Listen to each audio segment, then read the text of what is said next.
me llamo Emmy, soy de Massachusetts. ¿Y dónde estamos viviendo? Nosotros vivimos en Segovia.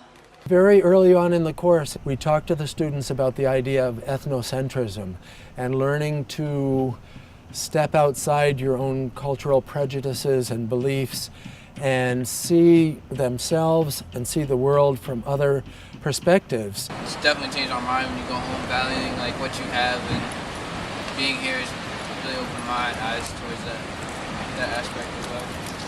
It's like it kind of showed me like how much we don't need, like how much we have in America and we actually don't need. Like our houses are like humongous when we come here, and their houses are like, they're smaller, but it's not bad. It's like actually nice. I kind of enjoy it more. Like more reasonable. Or like walking. Like I would never be like, oh, my house is 20 minutes away. I'll just walk there. Like I'd be like, okay, I'm gonna get in my car and I'm gonna drive there. Or even like 10 minutes away, I'm like, yep, taking my car. And here, it's kind of opened my eyes that it's really not that bad. Or you can take a bus. And like so our students inevitably begin to see that there are many points of view through which they could look at their own culture and through which they can look at other cultures. It makes them much more international in their perspective and gives them this perspective, global perspective, that is one of the things we want to do and try to do at Proctor.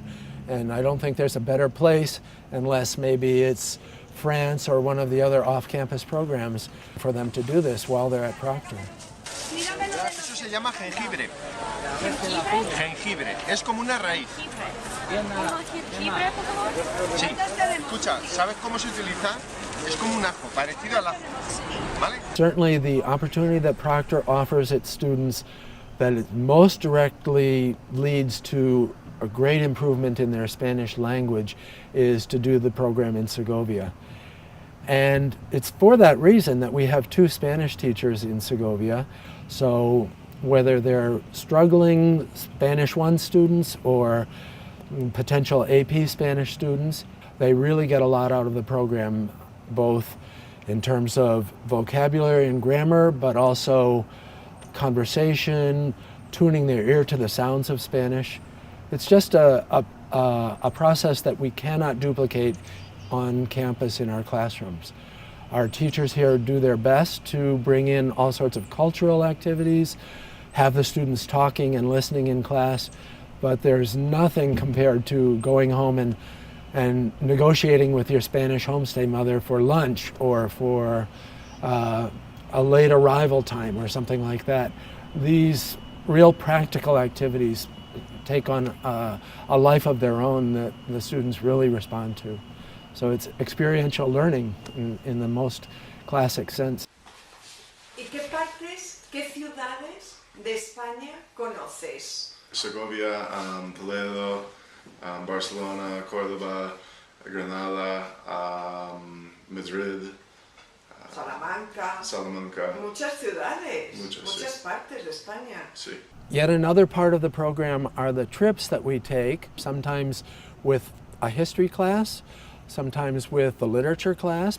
But then on weekends, and sometimes even on weekdays, we get out of Segovia and visit other parts of Spain, because part of learning about Spain is to understand that it's a very varied and culturally diverse country itself.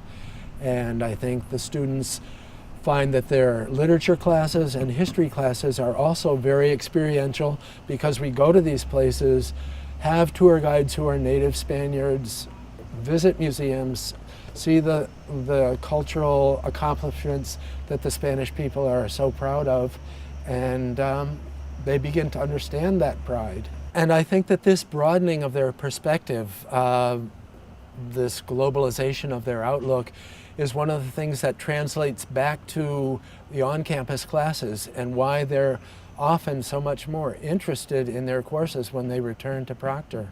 Not just their language classes, but certainly their language classes, so that their courses feel more relevant. And I think that many times it's simply the pride they have in their accomplishments, how well they did on their own in Spain without all the support that they have here on campus, that gives them the confidence to do that here on campus as well. I think that that's one of the ways that the off-campus programs, probably all of them, contribute to a more fully rounded and more interested, motivated student back on campus.